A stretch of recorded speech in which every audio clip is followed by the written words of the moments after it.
In today's video, we're going to look at quadratic functions. So a quadratic function is something that can be written in the form y is equal to ax squared plus bx plus c. So it can be written in that first form.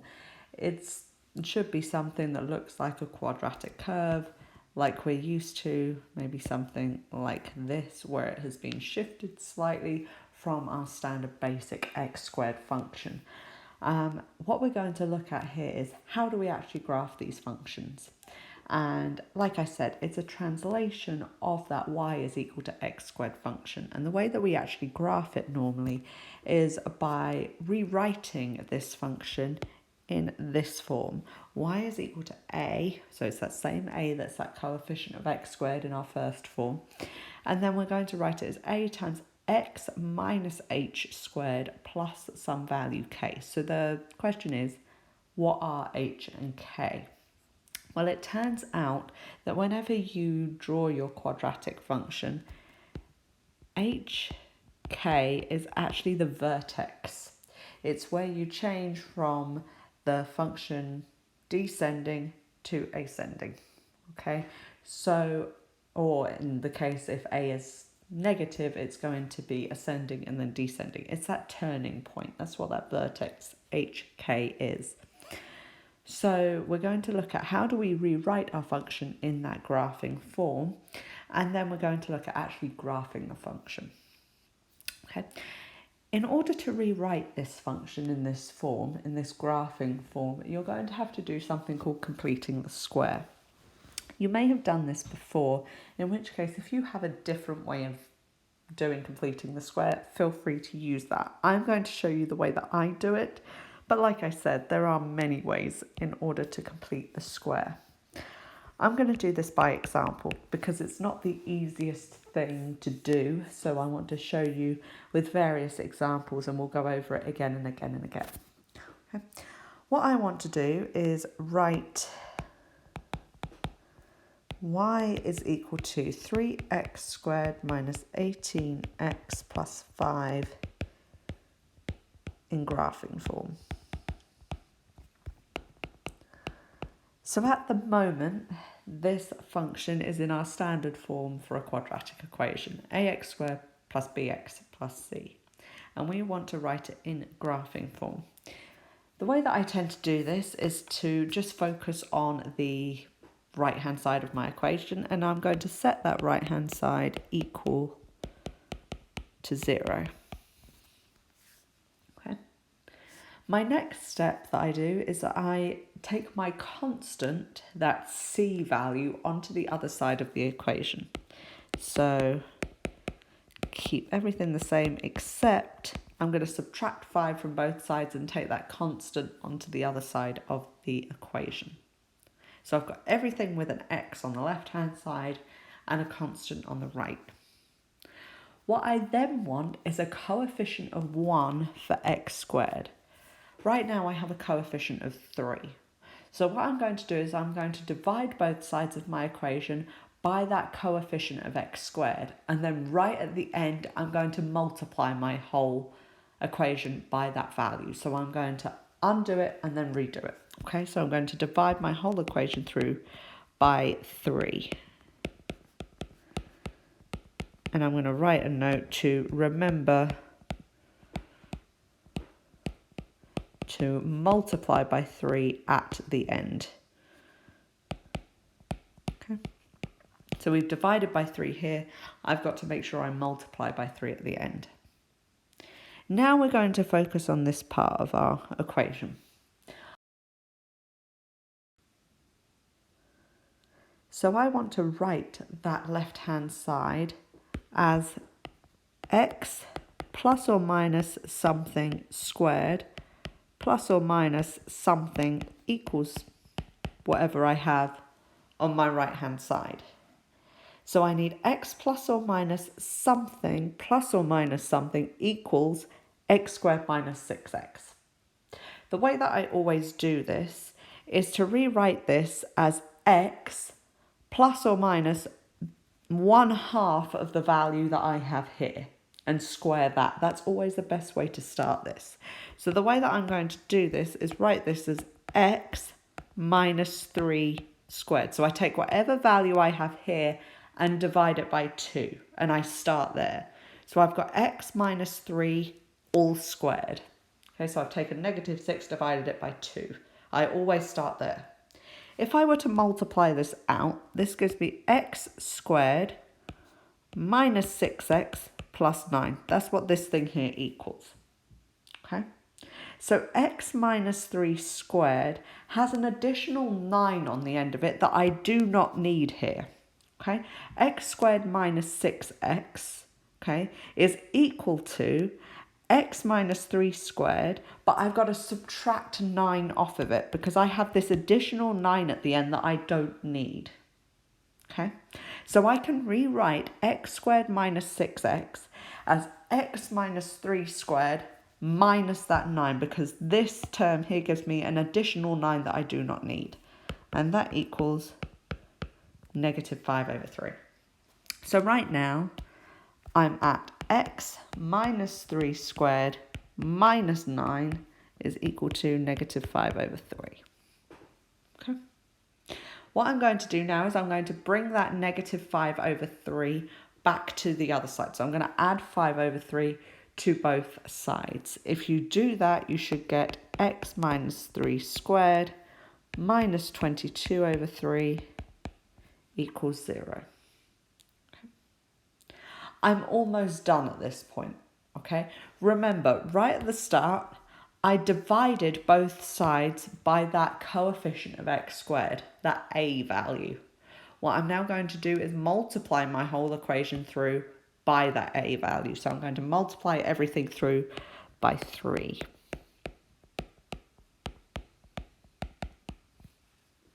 Okay. I can now write this in graphing form, okay? I am now done. Y is equal to 3x minus 3 squared minus 22. Okay, this is in graphing form. This is in my initial form. Y is equal to a times x minus h squared plus k. Okay, what does that tell me about where the vertex of my quadratic function is? Where is it? Well, remember, it's got to be at the form a times x minus h squared plus k. Okay, that tells me that h is 3 and k is negative 22. So my vertex is at 3, negative 22. Okay. We'll do another example just so that we can see exactly what we have done here. So another example would be y is equal to 4x squared plus 16x minus 1. Okay. First thing we do is set my whole right-hand side equal to 0. My next step is to take the constant onto the right-hand side. So I have all of my x terms on the left and a constant on the right.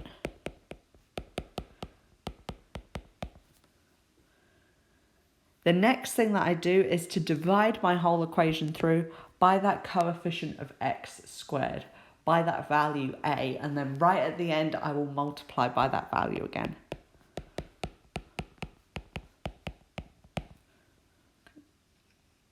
My next step is to rewrite this left-hand side. I want to rewrite it as x plus or minus something squared plus or minus something.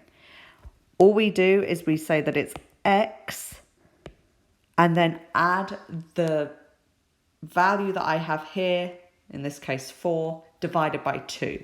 So I would have x plus 2 squared. Now I look at what that gives me and then subtract the extra from it. So this would give me x squared plus 4x plus 4 if I multiplied it out. Well, I have this additional 4 that I don't need, so I'm going to subtract 4 from it. And that gives me my right-hand side. Then I can rewrite this by bringing the constant back onto my left-hand side. So I get x plus 2 squared, subtract 1 over 4 from both sides should give me negative 17 over 4 is equal to 0. And finally, I have to remember to multiply by that value 4 again that I divided by at the start. So that should give me 4 multiplied by x plus 2 squared minus 17 is equal to 0. So that tells me that my function y is equal to 4x plus 2 squared minus 17. Whereas my vertex in this case, will remember it has to be of this form, and then we take out what the values h and k are. So the vertex is at -2, -17. We'll do one more example. Let's take y is equal to 3x squared plus 2x minus 4. Okay, we can do the same thing again. Set the right-hand side equal to 0. Take the constant onto the right-hand side.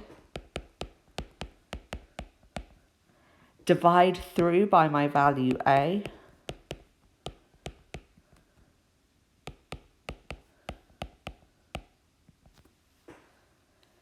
Then I'm going to rewrite my left-hand side as x plus 1/2 of what I have here, which would be 1/3 squared. And then I subtract the extra of whatever that gives me. So this would give me x squared plus 2 over 3x plus 1 over 9 if you multiply that out. I've got this additional 1 over 9 that I don't need, so I'm going to subtract that here. That should equal 4 over 3. I then subtract that constant from both sides, which should give me x plus 1 over 3 squared minus 13 over 9 equals 0.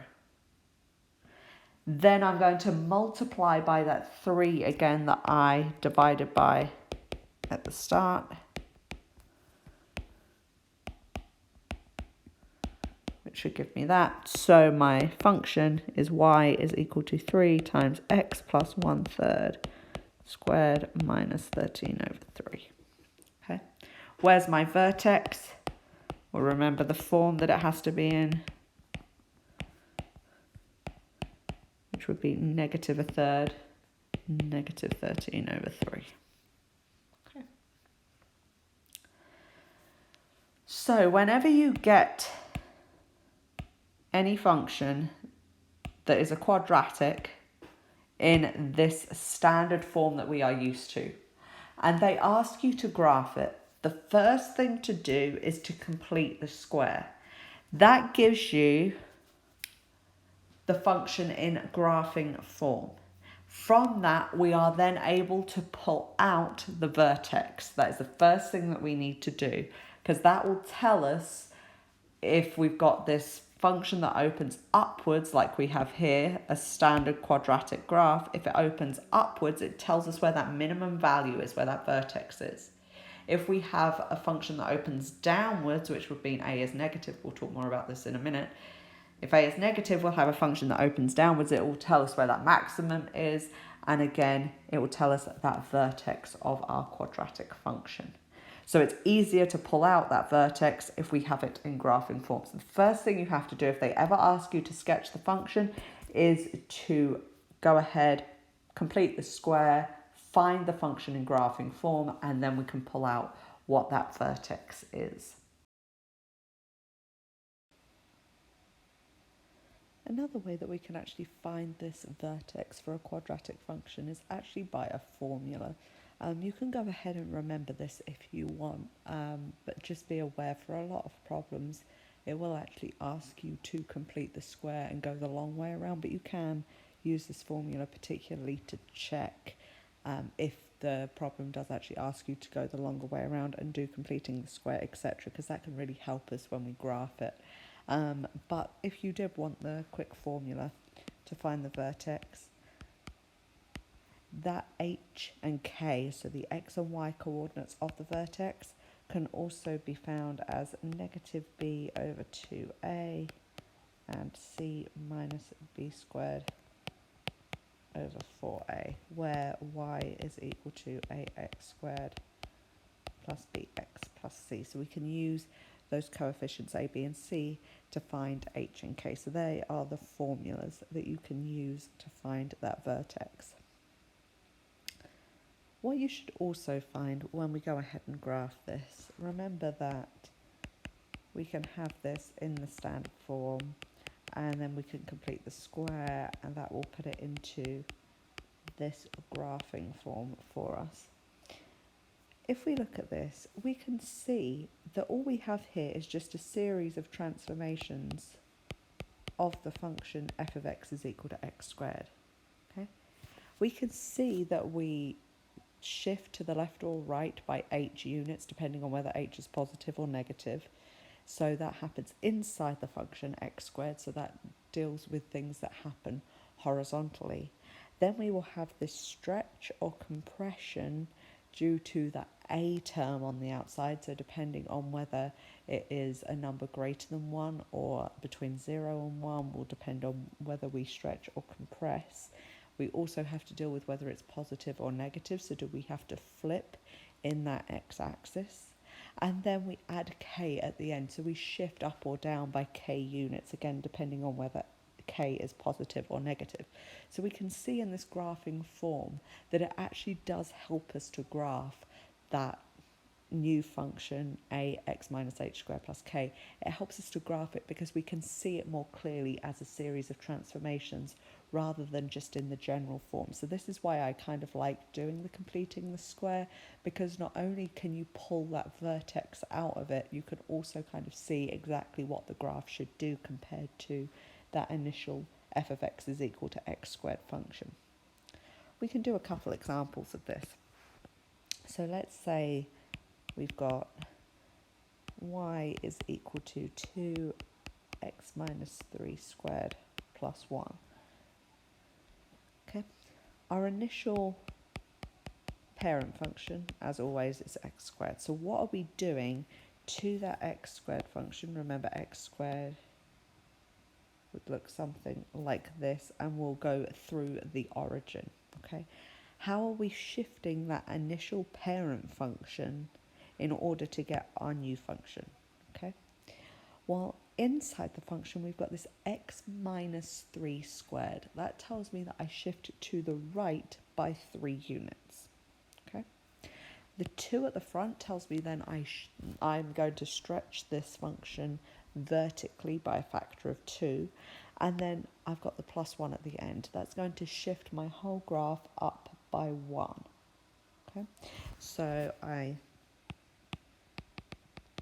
shift right by 3 units, then I stretch vertically by a factor of 2, and then shift up by 1. Okay. What we can do here is actually track that origin through those 3 different translations to see where it ends up, and that will at least tell us where the vertex is. So I know that I shift to the right by 3 units, so that would then put my origin from 0, 0 to 3, 0. I then stretch vertically by a factor of 2. That affects my y-coordinate. Well, my y-coordinate is 0, so that's actually going to stay at 3, 0 right now, because stretching by a factor of 2 would multiply that y-coordinate by 2 for every one of my y-coordinates, but my y-coordinate here is 0. Then I shift up by 1, so that's going to take my vertex to 3, 1. What I would do to more accurately, I guess, sketch this, or at least to show a bit more accuracy when I sketch it, is just to plot one other point. Okay. What I would do, what I tend to do in these examples, and it's up to you which point you choose, I tend to track the point 1, 1, because I know that 1, 1 is on my initial f of x is equal to x squared function, because 1 squared is 1. So I tend to track this point as my easiest point. So if I shift to the right by 3 units, that's going to become 4, 1. Stretching vertically by a factor of 2 is going to multiply that y coordinate by 2, and then shifting up by 1 is going to take it to 4, 3.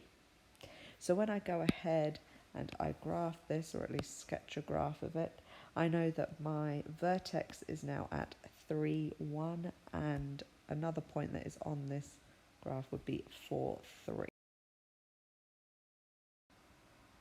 So you can go ahead and you know that the lowest point is at that vertex, and then it's going to come back up again. Okay, only has to be a sketch, but it gives you one other point that you can plot, and that tends to be what I do whenever you've got this type of a problem. The other thing to always check when you do this, not only is to plot one other point, but also double check your a value, that number that goes in front of that x minus h squared term. If that a is positive, then we know that it should open upwards, exactly like we have here.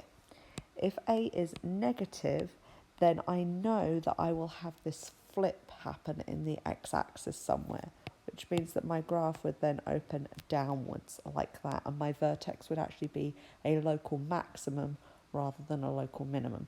So be aware when you do this, just check that value of a and make sure that your graph agrees with that. Where a is positive, it's going to open upwards like this, and if a is negative, it would open downwards. Another problem that we have here, I'll do another example. This time we have the general form of a quadratic. So whenever you get a problem like this, first thing you have to do in order to graph it is to complete the square. It makes it so much easier for graphing. So if you went ahead and did that, you should end up with 4 times x minus 5 squared minus 95. Okay. Now that tells me that my vertex is at 5 and negative 95. I know that my graph should open upwards because I have a positive value in front here. So all that has happened here when I've looked at this, I'm going to track my 0.11 and we can go through each of the translations that's happened. I'm shifting to the right by 5 units, so that then becomes 6, 1. I'm then stretching by a factor of 4 vertically, so that becomes 6, 4. And then I'm shifting down by 95 units, so that goes to 6, negative 91.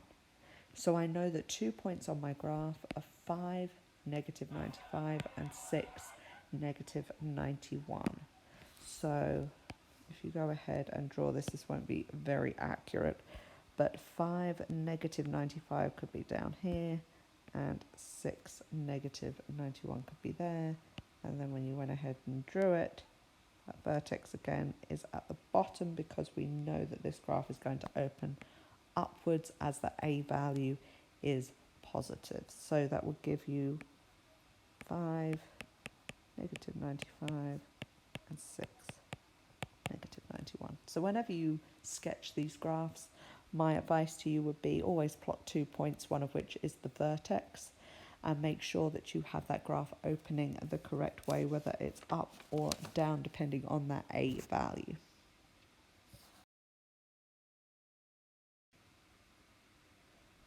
Another example we have of something that you could do if you wanted to when sketching this graph, and sometimes it is asked, is to not just plot the vertex and then one other random point.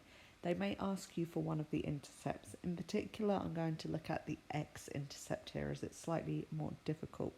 So let's say that you had the function y is equal to x squared minus 5x plus 6. If you go ahead and complete the square, you should find that you get x minus 5 over 2 squared minus 1 over 4, which tells me that my vertex is at 5 over 2, negative 1 over 4. Okay. If I then want to find the x-intercept is where y equals 0. Okay, so that would be the point where x squared minus 5x plus 6 equals 0.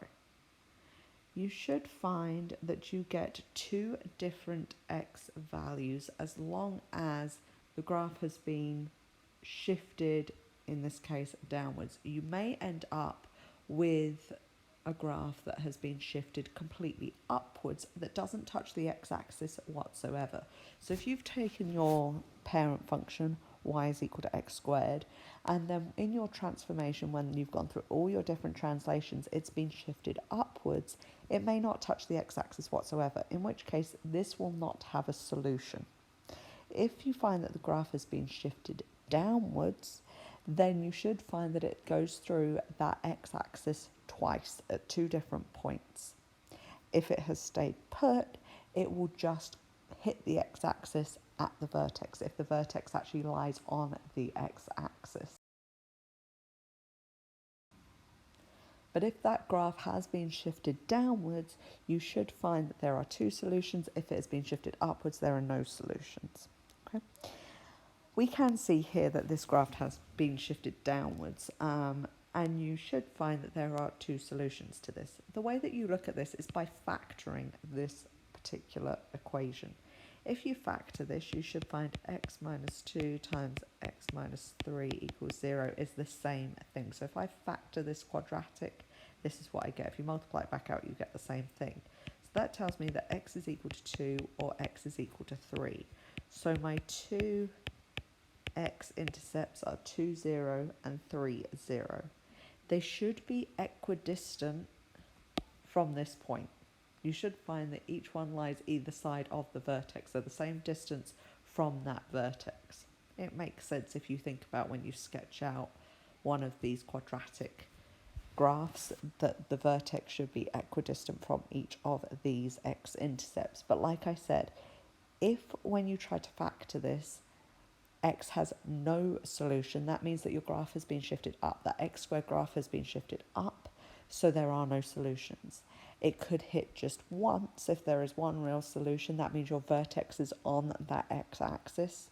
Or if it has been shifted downwards, then you'll find that there are these two intercepts. If it has been flipped, then of course all of this is reversed. Okay, so go ahead and look at what these transformations are that have been done when you look in this graphing form. In this case, we have a is 1, okay, it's greater than 0, so we know that if it's been shifted down, we're going to have these two solutions. So I would go ahead and actually graph this thing out to look at if it's been flipped, if it's been shifted up or down, how many solutions am I expecting? Then go ahead and try and factor this thing and solve for x, and that will give you those x-intercepts if they exist. So I would definitely go ahead and try that.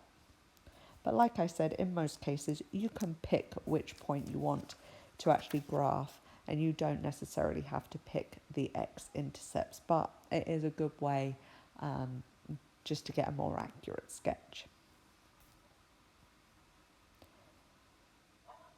Like I have stated before, if your graph opens upwards, then it means that a must be greater than 0. So if your graph opens upwards like this, then that means that a must be positive. If your graph opens downwards like this, it means that that coefficient of x squared, a, that a value must be negative. Okay. In each one of these cases, let's have a look at this vertex. Okay. In the first case where a was positive, that tells me that my vertex is a minimum. It is a local minimum. Okay. When a is negative and this graph opens downwards, it tells me that my vertex is a local maximum.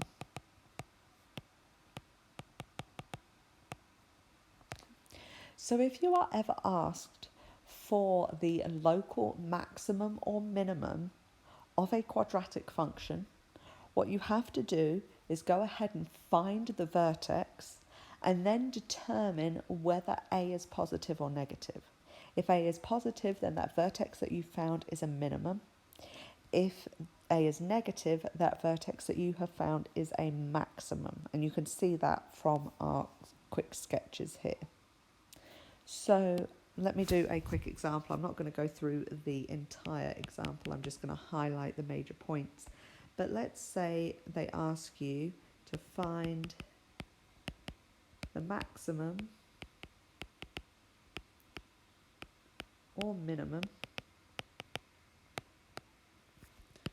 of y is equal to negative 2x squared plus 12x minus 3. I can tell you before doing anything else exactly whether I have a maximum or minimum. And that is just by looking at my A value here. A is negative.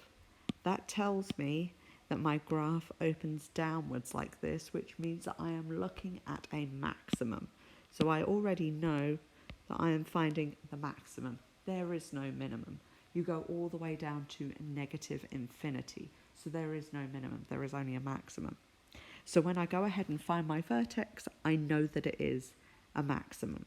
If you go ahead and complete the square, you find that y is equal to negative 2 times x plus 3 squared plus 15.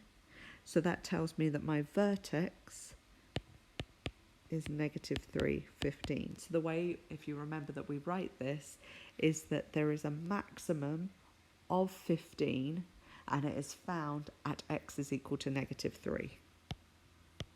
So the maximum value is always the y value.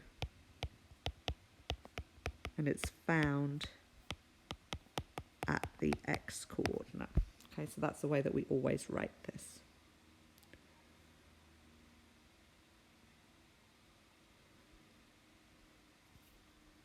One other type of problem that you may get is where they give you the graph of a quadratic and they have given you a couple points on there, one of which will be the vertex, and then you have to tell me what the formula for the graph would be.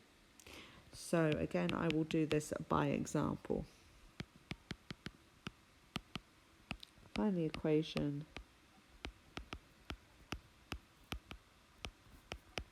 of the following graph. Okay.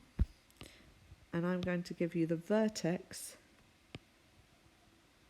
and one other point. So the vertex is going to be at 1, 3, and the other point is going to be 3, 11. And we've got to find the equation of this. Okay. Well, I already know, if I look in graphing form here,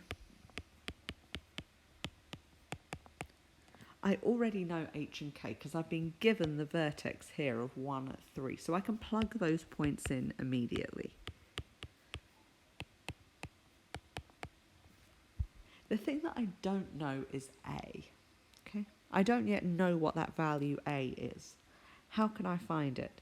Well, I have another set of x, y coordinates here that satisfies my equation, okay? Because it lies on the graph. So I know that it must satisfy the equation. So if I plug in x is equal to 3 and y is equal to 11, I should be able to solve for that value A now. So if I go ahead and do that, you should get 11 is equal to A multiplied by 3 minus 1 squared plus 3. So I've just plugged in x is equal to 3, y is equal to 11. That gives you 11 is equal to 4 times A plus 3. Subtract 3 from both sides. That should give you 8 is equal to 4A, which tells me that A is equal to 2. So my full equation now is y is equal to 2 x minus 1 squared plus 3. That's still in graphing form. It may ask you to put it back into general form, in which case you just multiply this out. So you know that that's x minus 1 times x minus 1, which is 2x squared minus 2x plus 1. 2x squared minus 4x plus 2. So it's 2x squared minus 4x plus 5, and that's in standard form. So they may ask you for it just in graphing form, so you can leave it like that, or if they ask you for it in standard form, you're just going to have to multiply this out.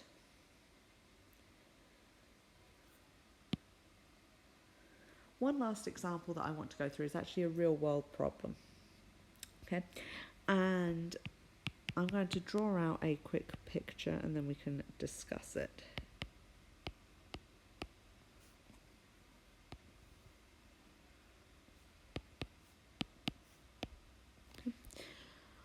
A farmer wants to build this fence that encloses a rectangular plot next to the barn. So we've got this barn and a farmer wants to build this fence that's rectangular that encloses part of the side of the barn.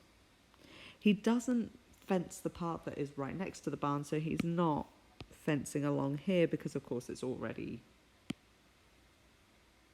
being cornered off by this other fencing, so we don't have that side. But the question is, what is the maximum area that can be enclosed by 1,000 feet of fencing? So we have 1,000 feet of fencing and we want to maximize the area here using this 1,000 feet of fencing. Okay. Well, I know that I have 1,000 feet of fencing, so if I use all of it, I know that 2x plus y should equal 1,000. Okay. And then my area that I'm trying to maximize, my area is x times y. Okay. I'm trying to find the maximum here. So what I'm going to do is I'm going to turn this area into a quadratic in terms of x, and then I'm going to find the maximum value, the vertex, of that quadratic, and that will tell me my maximum area. So this is where this gets useful, where I can use these quadratics in real world problems. Okay. So what I'm going to do here is I'm going to rewrite y in terms of x. And then I'm going to plug that into here. So that gives me x times 1,000 minus 2x, which gives me negative 2x squared plus 1,000x. And I'm going to try and maximize this function, meaning I'm going to find the maximum value, the maximum y value that I can possibly have for some x value. Okay. Well, if you go ahead and try and find this maximum value, you're going to get y is equal to negative 2x minus 250 squared plus 125,000. These are big numbers, but they work exactly the same way. Okay. So I've just taken my function here and I've completed the square. And by completing the square, I know that my vertex is at 250, 125,000. Okay, so my maximum value of my quadratic here is this value, 125,000 square feet, and it is found when x is 250 feet. So if I take each of these as 250 feet, each of my x values as 250, my y value, if you plug it into here, would then be 500. And then that would give me the area of 125,000 square feet. That would be my maximum value. That is my vertex of my quadratic function. Okay. So this is just a real world example where we have used that vertex in order to find the maximum of a particular real world problem.